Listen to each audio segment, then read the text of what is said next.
سەردانەکەی مستەفا کازمی سەرۆکوەزیرانی عێراق بۆ هەرێمی کوردستان کە 2 ڕۆژی خایان خوێندنەوەی جیاوازی بۆ دەکرێت لەبارەی گەیاندنی پەیامەکانی پشت ئەو سەردانە و هەروەها ڕێکەوتن لەگەڵ هەرێمی کوردستان بۆ کۆتاییهێنان بە کێشە و ناکۆکیەکان.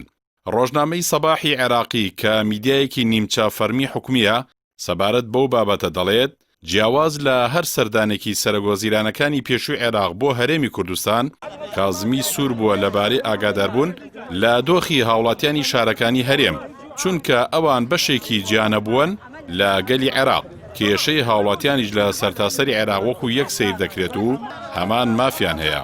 ئەو سەرچاوەیە باز لەوەش دەکات کە بەو سەردانە مستەفا کازمی پەیامێکی بۆ ناوخۆ دەرەوە لەبارەی یەکپارچەی و سەروەری عێراق ئاراستە کرد. هەروەها دەڵێت ئەوەی نیشان داوە کە دەسەڵاتی دەوڵەت و یاسا بەسەر دەواازەکانی باکووردا دەچەسپێنرێت هەروەکو چۆن لە دەواازە سنووریەکانی باشوور بەو جۆرەیە. لەسەر ئەو سەردانە لە کۆنگرەیەکی ڕۆژنامەوانیدا پارلەمانتارێکی عێراق بە ناوی حەسەن خەڵاتی پێیوا بوو کە سەردانەکەی کازمی بۆ هەرێمی کوردستان بێسوود دەبێت ئەگەر دەواازە سنووریەکانی هەرێم نەخرێنەوە ژێر دەسەڵاتی ناوەند. دەژڵێت پێویستە کازمی هەمان ڕێکاری خاڵا سنووریەکانی باشوور بەسەر هەرێمی کوردستانیشدا جێبەجێ بکات. ئەو پەرلەمانتارە عێراقیە وتیشی پێشتر ڕێکەوتن لەبارەی نەوت لەگەڵ هەرێمی کوردستان ئەنجام دراوە و پێویستە داهاتی نەوت و خاڵا سنووریەکان بگەڕێنەوە بۆ ناوەند تا ناکۆکیەکان بنبڕ بکرێن.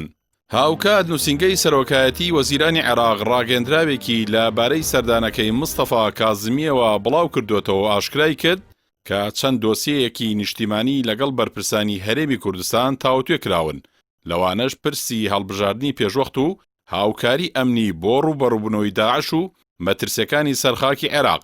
بەڵام لە ڕاگەندراوەکەی ئەنجومەنی وەزیراندا هیچ ئاماژەیەک نەکراوە بۆ گفتوگۆ لەبارەی کێشەکانی نێوان هەولێر و بەغدا. لە بەرامبەردا سەرۆکایەتی ئەنجومەنی وەزیرانی هەرێمی کوردستان پێی وایە کە سەردانی کازمی بۆ هەرێم ڕۆڵی گرنگی دەبێت بۆ چارەسەرکردنی کێشەکانی هەردوو لاو گەیشتن بە ڕێکەوتن.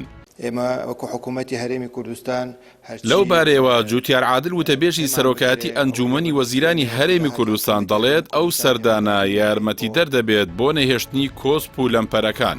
دەژڵێت هیوادارین دەستپێشخەرێکی باش بێت بۆ چارەسەرکردنی ئەو گرفتانەی نێوان بەغدا و هەرێم کە لە ساڵی 2003 تا ئێستا کەڵەکە بوون.